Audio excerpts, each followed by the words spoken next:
सलाम, नमस्ते, सत श्री अकाल दोस्तों। मैं नईम शेख, भावी मुखिया डेरमा पंचायत से।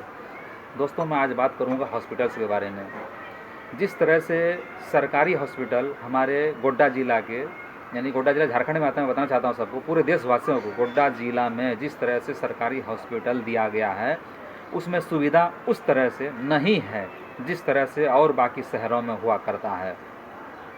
ये तो बताया जाता है, कभी हमारे परवेज गुलरेज भाई के माध्यम से मुझे खबर मिली है कि अक्सर सदर हॉस्पिटल के, गोड्डा ज़िला में सदर हॉस्पिटल के डॉक्टर्स का प्राइवेट क्लिनिक होते हैं और आसपास में ही होता है। अब बताइए, जिन डॉक्टरों के प्राइवेट क्लिनिक होंगे सरकारी के बाजू में, सरकारी हॉस्पिटल के बाजू में, क्या वो अच्छे इलाज कर पाएंगे? कतई नहीं करेंगे। उनका ये कोशिश होगा कि किसी तरह से इनको प्राइवेट में ढकेला जाए, वो खुद आ जाए। उसको इतनी मुशक्क़त, उसको इतनी परेशानियां होगा सरकारी में, वो खुद ब खुद अगल बगल में प्राइवेट क्लिनिक है, प्राइवेट हॉस्पिटल्स है, तो वो प्राइवेट में आएंगे।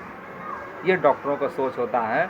मैं झारखंड सरकार से कहना चाहता हूँ कि इस विषय पर थोड़ा सा गौर करें, इस विषय पर संज्ञान लें।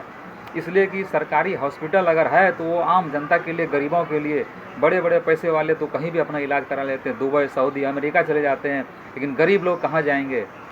और अगर हॉस्पिटल्स जहाँ पर है तो उन पर सुविधा दिया जाए, डॉक्टर वहाँ बैठना चाहिए, 24 घंटा डॉक्टर की वहाँ पर ड्यूटी होनी चाहिए, वहाँ पर नर्सेस होनी चाहिए, सिस्टर्स होनी चाहिए। ये सब सुविधा झारखंड सरकार को देखना पड़ेगा। अगर नहीं है तो मुहैया कराइए। और जहाँ पर हॉस्पिटल नहीं है, ये हमारा मानना है, हर एक प्रखंड में, मेरा गोड्डा ज़िला के हर एक प्रखंड में एक एक सरकारी हॉस्पिटल होना चाहिए। जहाँ पर है तो उनको सुधार की ज़रूरत है।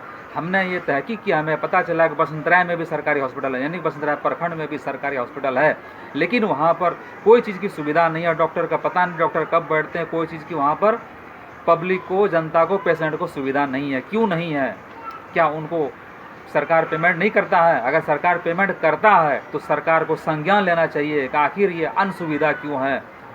और अगर सरकार के द्वारा अगर पेमेंट दिया जाता है सरकारी डॉक्टरों को, तो सरकार का बाप का पैसा नहीं होता है, वो हम जैसे आम जनता के टैक्स पेयर का पैसा होता है। जो सरकारी विभाग में किसी भी अफसर अधिकारी को पेमेंट मिलती है, वो किसी का बाप का पैसा नहीं, हमारे देश के जनता का पैसा है वो। और हम ही जनता को सुविधा, सुख सुविधा ना मिले तो किस बात के लिए सरकारी हॉस्पिटल, किस बात की सरकारी स्कूल है?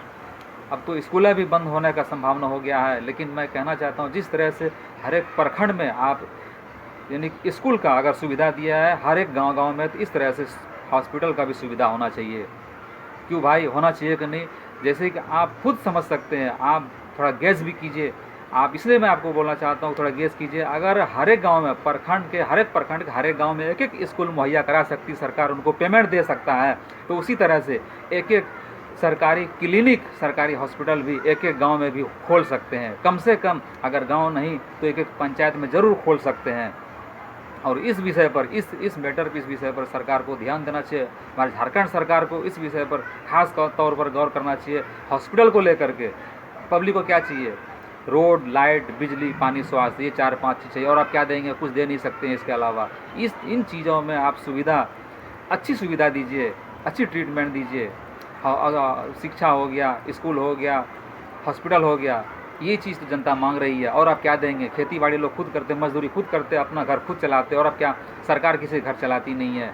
लेकिन जो सुविधाएँ सर पब्लिक के लिए, उसमें सुविधा अच्छे ढंग से होना चाहिए। मेरे झारखंड सरकार, मेरा हेमंत सोरेन जी से मेरा रिक्वेस्ट है कि इस चीज़ पर आप गौर करें। मैं ये वीडियो डाल रहा हूँ, इस वीडियो को जितना ज़्यादा हो सकता है आप लोग शेयर करें, ताकि हेमंत सोरेन जी तक, झारखंड सरकार तक ये पहुँच सके। सब बात खैर।